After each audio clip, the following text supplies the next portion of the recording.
Hey, in this video, I will show you how to appear offline on Instagram in 2021. It's actually a very interesting and simple tutorial that you can do on any iPhone and on any Android device. So if you appreciate me making a video just like this, give me a like for the YouTube algorithm, subscribe if you're new, and hey, if you have any questions whatsoever, let me know in the comment section down below.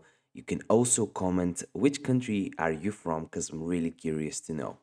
So what you want to do is actually go on your profile icon at the bottom right corner, not this here. Click on the three dashes at the top right corner, go to settings, and from settings, you want to navigate to privacy. After you click privacy, you want to go to activity status right here, click here. And if you have the blue or green icon, if it's on the right, if it's switched to the right, your activity status will be shown. If it's off like this, it will not be shown. So to appear offline, you want to have it like this. If this video helped you out, give me a like and want to see you in the next one. Bye.